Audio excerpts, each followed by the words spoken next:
Welcome to Alderney in the Channel Islands, the small island that's a great escape.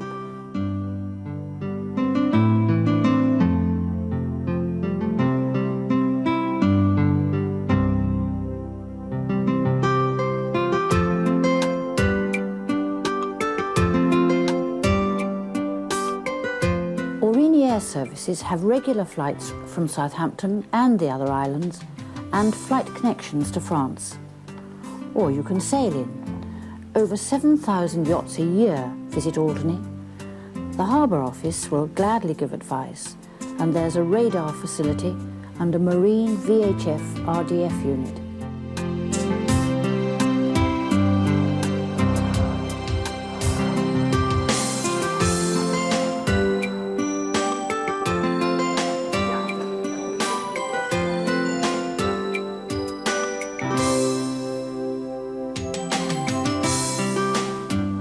Alderney is approximately 7 miles from France and has an exciting history.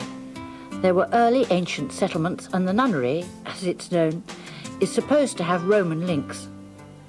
There are numerous British forts built in the middle of the last century. A few are derelict, but others are lived in to this day.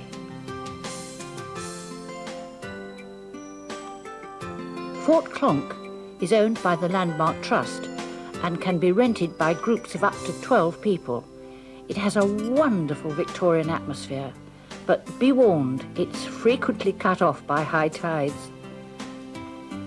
These forts and castles provide the perfect setting for exploring and are generally easily accessible. However, it is advisable to stick to the regular pathways.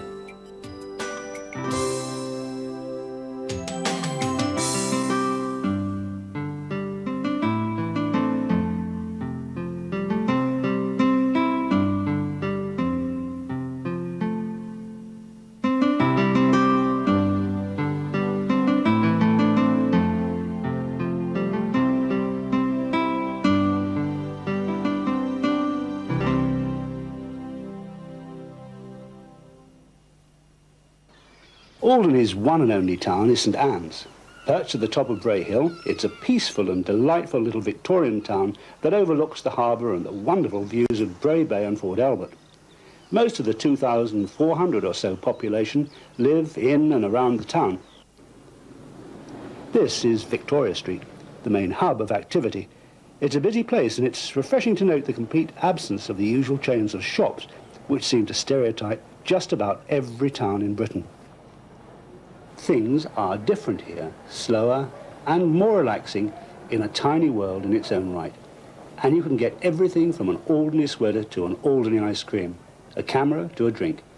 Alderney even has its own stamps, and remember, there's no VAT. Most of the shops follow the French tradition of long lunches and close at 12:30 for an hour and a half or so. So how about relaxing and a leisurely meal? Alderney is famous for its seafood, and there are many pubs and restaurants where the choice is as big as your appetite.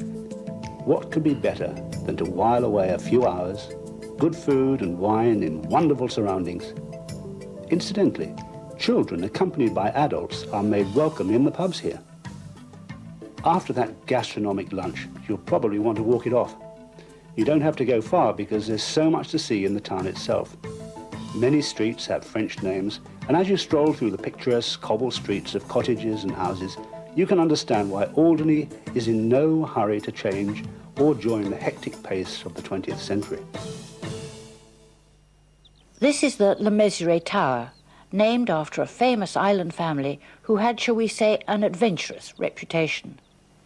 Years ago, the clock stopped, but then a new inhabitant to the island, with a knowledge of these things, lovingly restored it and brought it back to its former glory.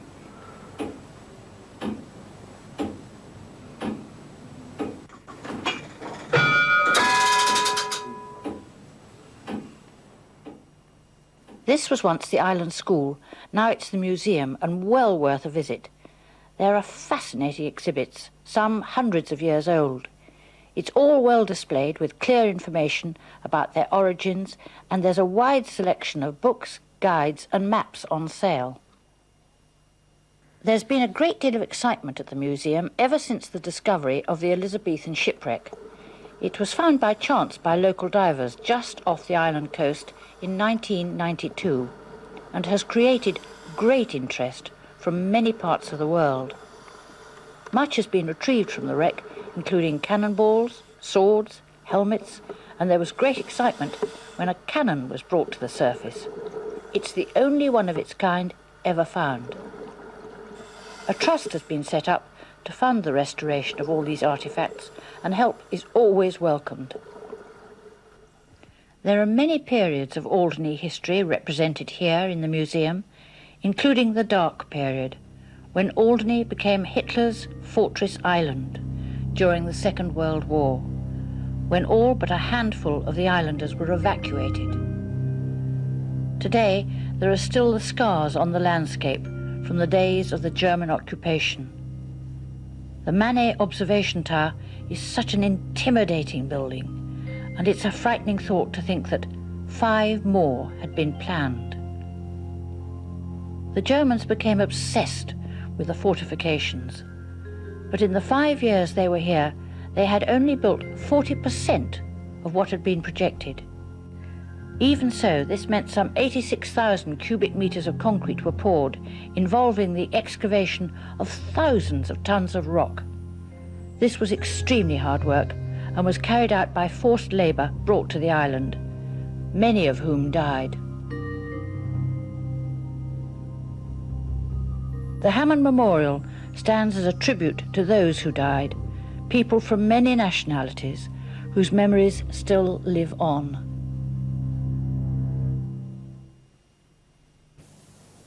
The Buttes is Alderney's traditional cricket field and has a superb view overlooking Bray Bay and the harbour. The local club play most weekends during the season against visiting teams, and many famous players have graced this hallowed gem of a cricket ground, and a certain Mr. Botham has on a number of occasions hit the ball so hard that it's vanished without trace in the general direction of the harbour. The club's most famous chairman was John Arlott, CBE, who loved Alderney and lived here for the last 11 years of his life. This is the first time any of us have ever seen a batsman who is neither right-handed nor left-handed, but makes up his mind as the ball is on the way. He was a great character and raconteur and very much part of the Alderney scene.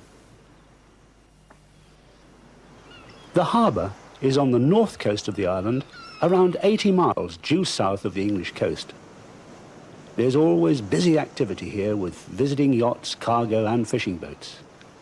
Fishing is important to Alderney's economy, and the clean, clear waters around the island produce an abundance of fish which are very much in demand, and fishing employs a considerable number of the local population. Navigating the waters around Alderney can be quite tricky, and the sea conditions can vary dramatically. And for yachting people, good planning and navigation is essential. The breakwater has been protecting the harbour for over 100 years, but there are times when the sea takes revenge and the massive granite wall feels the full fury of its power. Power that picks up ton-weight boulders and throws them around as if they were pebbles. Thankfully, this sort of thing doesn't happen too often. Nevertheless, Alderney's lifeboat is always on standby, ready to go to sea at a moment's notice. The crew of mainly volunteers have rescued many who have found trouble in these sometimes unpredictable waters. The present lifeboat is a Trent class, the first of a new generation of fast offshore lifeboats, named the Earl and Countess of Mountbatten of Burma. She was commissioned by the RNLI to serve Alderney in March 1994. Bray Bay is a most inviting beach. Beautiful golden sand that stretches to the foot of Fort Albert. Douglas Quay is perfect for children and close to amenities. And these are what long summer days are all about in Alderney. And you know, you rarely ever hear a child crying here. The only railway in the Channel Islands is right here in Alderney. It's run by volunteers, and over the years all sorts of rolling stock and engines have travelled up and down the track. There are 2 Wickham cars, George, bought by Helen McAlpine in memory of her husband George, and GOC, which was used by the General Officer Commanding at the investiture of the Prince of Wales. One of the red chairs actually used during the ceremony was left behind and now takes pride of place on the station platform. There have been other royal connections. Queen Victoria visited the island and travelled in an open carriage. A far cry from the current rolling stock, believe it or not, 2 London Underground carriages from the Bakerloo line.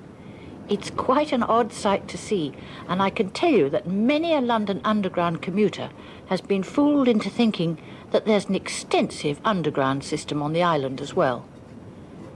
These carriages played an important role as the location for one of Alderney's most famous feature films, starring the late John Arlott, Rosebud and the Murder on the Alderney Express.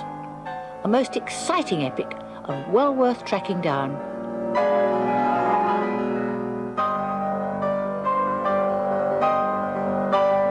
The railway runs from Bray Station to the Lighthouse and the quarry, where homemade teas are served on Sundays.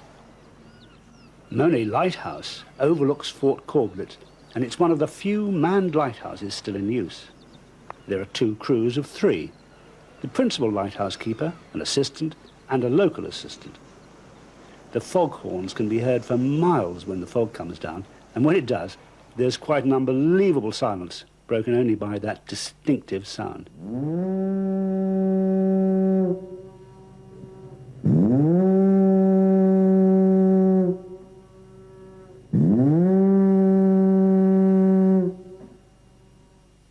A stone throw from the lighthouse is Corblet's Bay, which is famous for its surfing tides and beautiful sands. Beyond is Arch Bay and Soy, nestling under Chateau Le Toc. Again, superb beaches for swimming or sunbathing. Close by is the campsite, a very popular retreat for younger people. Fees are reasonable, and there's all the amenities on hand, and this becomes the home for hundreds of campers throughout the summer season. And here's yet another beautiful beach, Langy, the longest beach on the island and a favourite for locals and visitors alike. It's ideal for youngsters. The wall was built as part of the German fortifications. They feared a sea invasion, but in the end it never happened. It overlooks Raz Island, another Victorian fort, and the causeway is covered twice in every 24 hours. So if you're out there for a picnic or fishing, do watch out for the tides. Standing high above Langy is Fort Essex or Essex Castle, whichever you prefer. The original castle is supposed to have been built by the Earl of Essex in the reign of Queen Elizabeth I, but there's no evidence that he ever came to the island.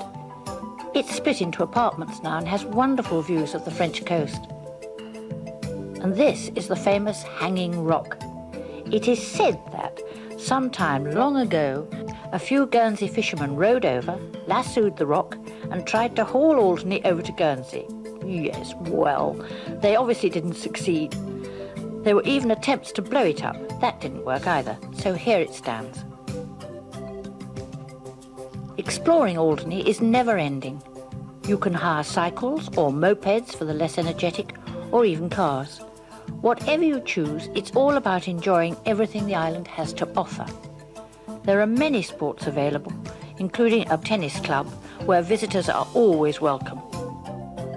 And as you'd expect, there's superb fishing here. There are plenty of team sports too, and Alderney even boasts its own football team. There's the bowling green and the 9-hole golf course, which has some of the most beautiful views you're ever likely to find anywhere. This is relaxation as it should be, but it can be thirsty work, so after a round or two, and if you can get past the bar of the clubhouse, you might like to try some of the different ales on the island. If it's one thing Alderney is not short of, it's pubs. There's always a running debate about just how many are, but it's generally accepted that there's one for every day of your fortnight's holiday. Or is it 15? No matter. You won't have to go far in Alderney to find a suitable emporium to wet your whistle.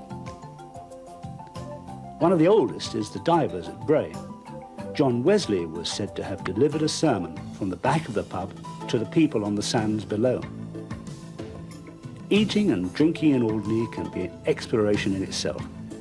Each hostelry has its own particular atmosphere, and the people everywhere are most friendly. Another day and somewhere new. It's the southern cliffs of the island this time, and on a clear day you can see France, Jersey, Guernsey and Sark. Beautiful though it may be, standing on Telegraph Bay is not for the faint-hearted. The problem isn't so much getting to it, it just seems twice as long when it comes to getting back up, and you do go down here entirely at your own risk. This part of the island is a naturalist's paradise.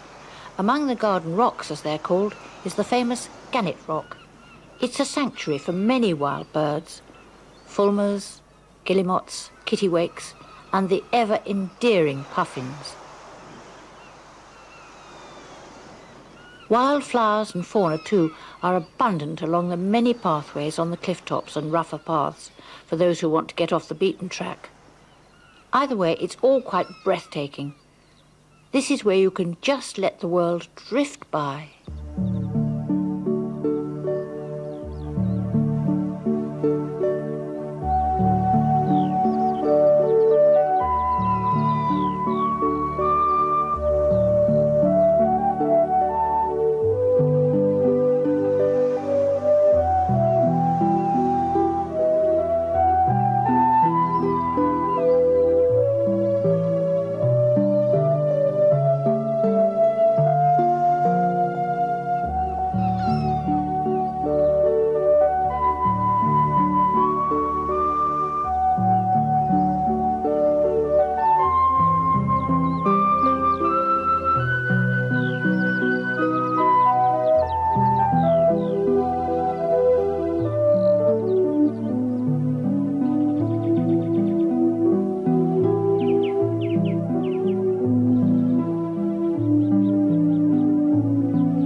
The Island Hall, built in the 18th century for the then governor, Le Mesurier.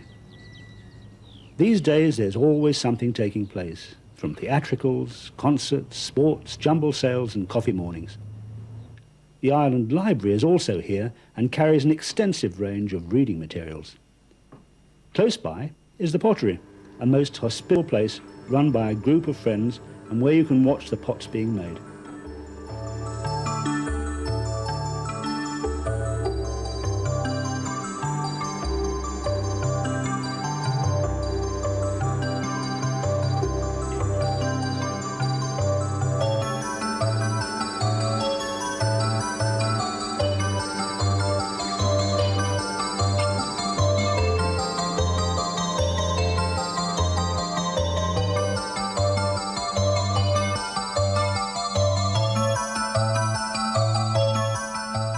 There's much to see and buy here, and while you make up your mind, you can have a cup of tea and some of Moira's most delicious homemade cakes.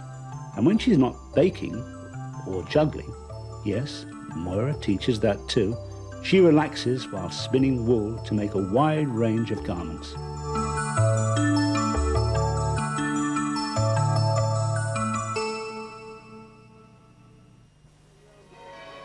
St Anne's Church, the parish church of the island. It's so beautiful that it's sometimes called the Cathedral of the Channel Islands. The architect was the very famous Sir George Gilbert Scott. It was consecrated in 1850 and given to the island by the Reverend John Le Mesurier, son of the last hereditary governor, as a memorial to his parents. Alderney has its own democratically elected parliament, which sits at the States Building. There's a president and 12 States members, as they are called, and the Alderney Court has 7 jurats, all Crown appointed with unlimited civil jurisdiction, but with limited criminal powers. The policing of the island is the responsibility of the states of Guernsey. However, Alderney has little crime.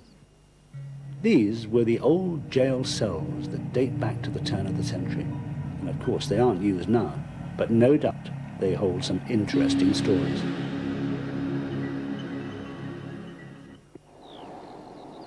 Alderney generates its own electricity.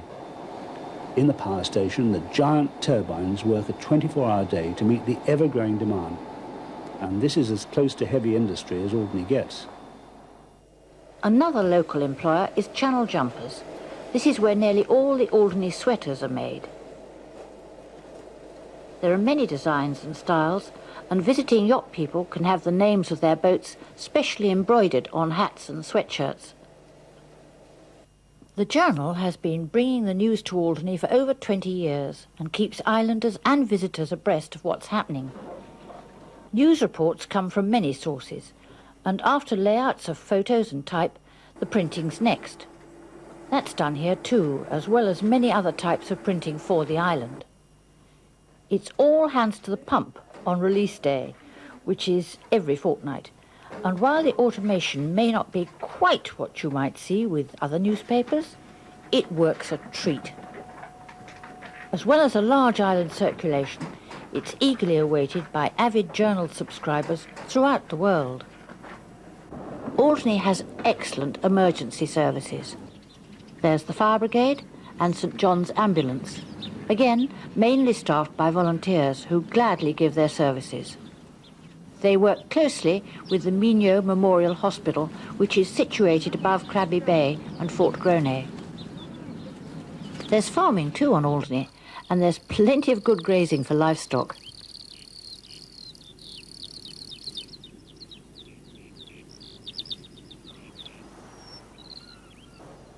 We're at the west of the island now, towards Platte-Saline. Standing above is Fort Torgy. Beyond Fort Clonk are the very fast tides called the Swinge, and boats go through here with great caution. Beyond is the tiny, uninhabited island of Burhou. There's a little hut here which you can rent for a small fee. Many do just to try something different, and different it certainly is. Among their neighbours are black-backed gulls, hundreds of rabbits, and when in season, puffins. Nobody's allowed here during the breeding season because of the number of eggs laid. This time is just for the nesting birds and the forthcoming offspring. For such a small island, there's so much going on in Alderney. There's a cinema run by enthusiastic volunteers, and although it attracts the major feature films, it does need continued membership and sponsors to help pay for them. So, if you feel like helping... There's all sorts of theatrical shows that are put on throughout the year by the Amateur Dramatic Society, and pantomimes too, all performed to an extremely high standard. And many bands and groups often visit the larger pubs and hotels, and in recent years the Alderney Music Festival.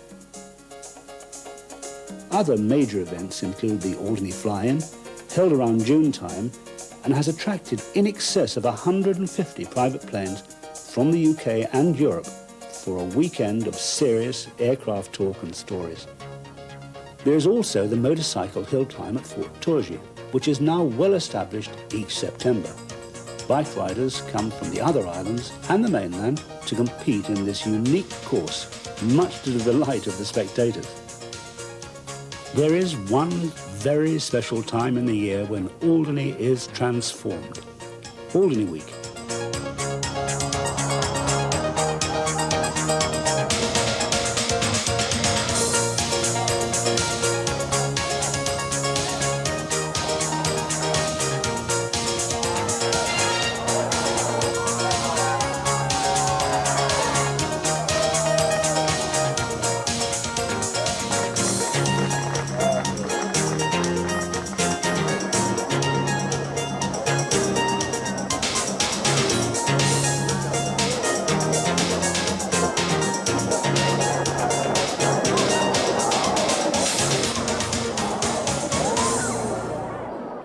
You name it, and Alderney Week usually has it. It's the highlight of the year for many, and is a tradition that first started centuries ago.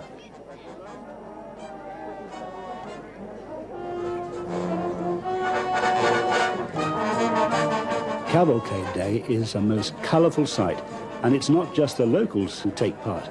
Many visiting families also get very involved.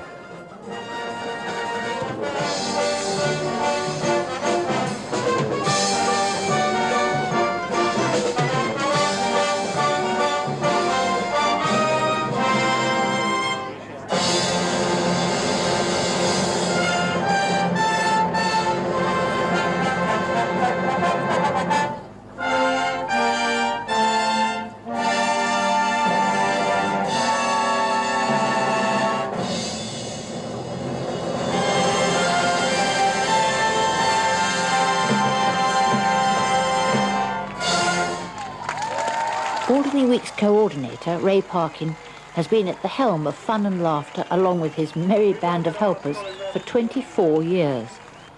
Everyone has a great time, but there's a huge amount of work goes into the events. There are many small events, and some very spectacular ones indeed, that involve hundreds of people.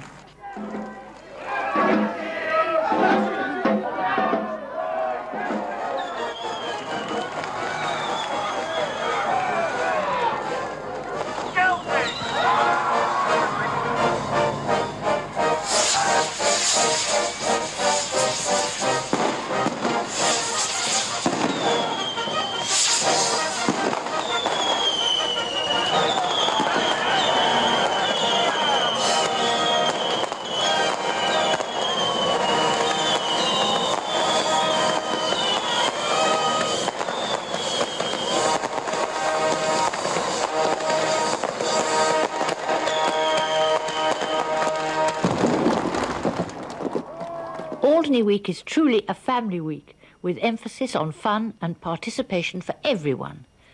The traditional end to the week is the torchlight procession that starts at the Island Hall and slowly proceeds down Victoria Street and ends up on the buttes with a great bonfire and firework display. The festivities finally end with a folk concert where young and old alike sing their hearts out into the early hours of the morning. Then Alderney gets back to its more normal, peaceful way of life, where nature is allowed to rule, where birds sing and wildflowers are left to grow. But Alderney's greatest asset is people. The people who live here, the people who come here, and simply the people who like it here.